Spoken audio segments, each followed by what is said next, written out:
Hello साथीहरु नमस्ते तपाईलाई मेरो च्यानलमा स्वागत छ।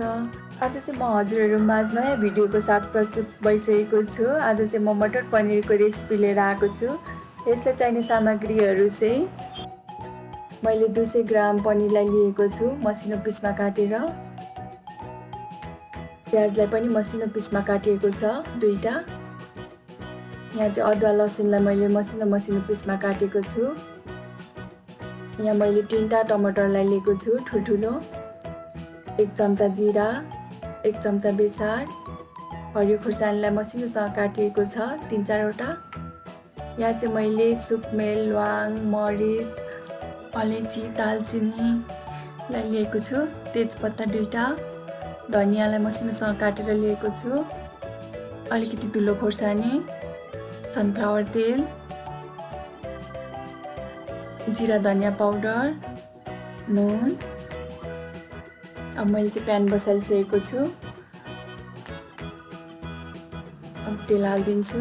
साथीहरु मेरो च्यानललाई सब्स्क्राइब गरिदिनु भएको छैन भने प्लिज सब्स्क्राइब गरिदिनु होला। तेल तातिसकेको छ साथीहरु। अब म यसमा चाहिँ पनिरलाई हाल्दिदैछु।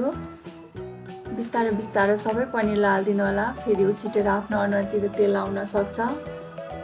So be careful. मैले चाहिँ सबैलाई हाल्दिसकेँ। अब यसलाई फल्टाइदिनुस्। बिस्तारै सबैलाई मैले पल्टाइदिसकेको छु। अब अलिअलि चलाइदिँदैछु। साथीहरु यसरी फ्राई गरेको चाहिँ एकदम मिठो हुन्छ, त्यतिकै पकाएको भन्दा पनि। बिस्तारै चलाइदिँदै गर्नुस्। अब यतिको भएपछि चाहिँ म एउटा प्लेटमा निकाल्दिदैछु पनिरलाई। हेर्नुस् त ठिक्कको पाकेको छ, धेरै पनि खरिया छैन, धेरै खरिएको पनि फेरि मिठो हुँदैन। फेरि पनि यतिकै पारेर निकाल्नु होला। अब म त्यही प्यानमा लसुनलाई पनि हाल्दिदैछु। मैले चाहिँ यहाँ लसुनलाई लाम्चो आकारमा काटेको छु।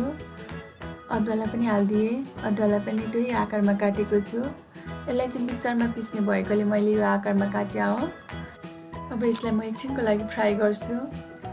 यसरी फ्राई गर्यो भने चाहिँ यसको टेस्ट मिठो आउँछ। अब यतिको भएपछि म प्याजलाई पनि हाल्दिदैछु। 2टा प्याजलाई मैले ठुलठुलो प्याजलाई मसिनोसँग काटेको छु।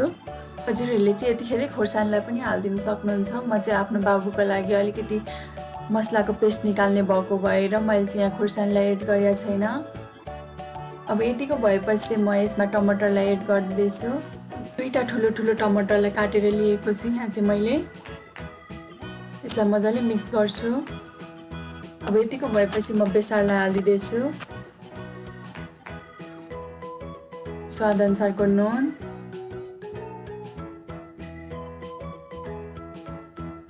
जीरा धनिया पाउडर। अब यसलाई मजाले चलाइदिन्छु। मसलाहरू सबै मजाले पाकोस्, घुलोस् भनेर। अब यो चाहिँ यतिको भइसकेको छ।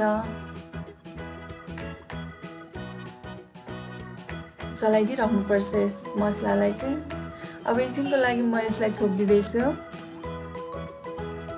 सानो ग्यास पारेर 2-3 मिनेट पकाउनु होला।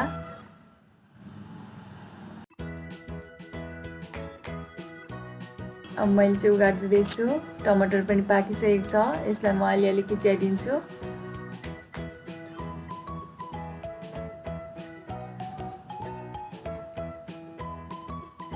अब यसलाई चाहिँ म मिक्सरमा पिस्दैछु। यसरी पिसेको पेस्टले चाहिँ एकदम ग्रेभी राम्रो हुने भएकोले मैले चाहिँ मिक्सरमा पिसेर युज गर्दैछु। मैले कराई पनि बसालिदिसकेको छु। अलिकति मसला फुराउनको लागि तेल हाल्दिदैछु। मैले गरम मसला पनि हाल्दिसकेँ। तेजपत्तालाई पनि हाल्दिए। 1 चम्चा जीरा। यसलाई अलिकति चलाइदिन्छु। अब धुलो खोर्सानी हाल्दिदैछु आधी चम्चा। धुलो खोर्सानी हालेपछि चाहिँ एकछिन चलाउनु साथै पेस्टलाई हाल्नुपर्छ। मैले पेस्टलाई पनि हाल्दिसकेँ।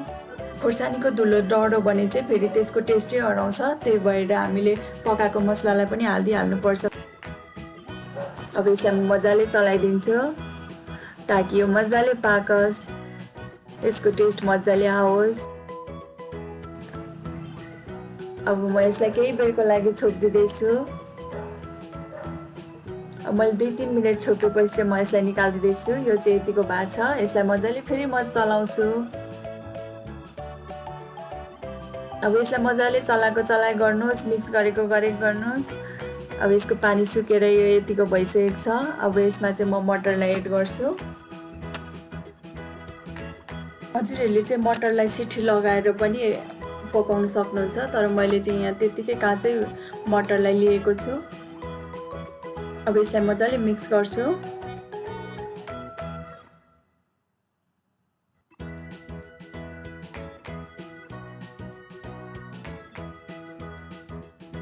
अब यतिको भइसकेको छ। यसमा चाहिँ म पानी हालिदिन्छु। अब यसलाई मजाले मिक्स गर्छु।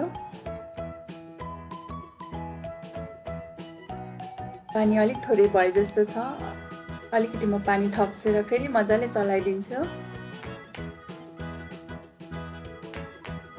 अब यसलाई चाहिँ म छोपिदिन्छु 5-6 मिनटको लागि सानो ग्यास पारेर, ताकि मटर मजाले पाकोस्। अब 5-6 मिनट पछाडि चाहिँ यो यतिको भएको छ।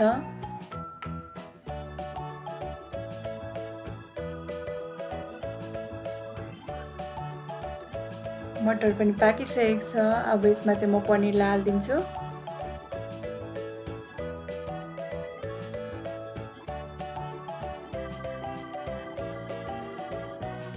अब यसलाई पनि मजाले चलाउँछु।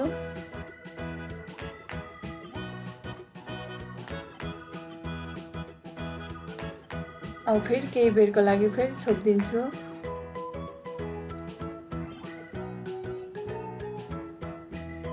तीन 4 मिनट भइसकेको छ। म यसलाई निकालिदिँदैछु। अब यसलाई मजाले चलाउँछु।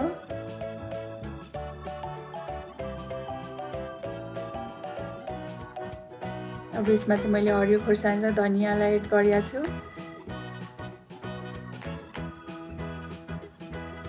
अब यसलाई केही बेरको लागि छोपिदिन्छु।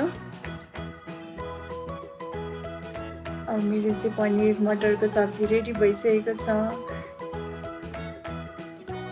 हजुरहरूलाई चाहिँ रस हालेको मनपर्छ भने अलिकति रस हालेर फेरि पकाउन सक्नुहुन्छ एकछिनको लागि। तर म चाहिँ ग्रेभी नै खाने भएकोले मेरो ग्रेभी चाहिँ रेडी भइसकेको छ। अब यसलाई म सर्भ गर्दैछु। हेर्नुहोस् त कति राम्रो र मिठो देखिएको छ।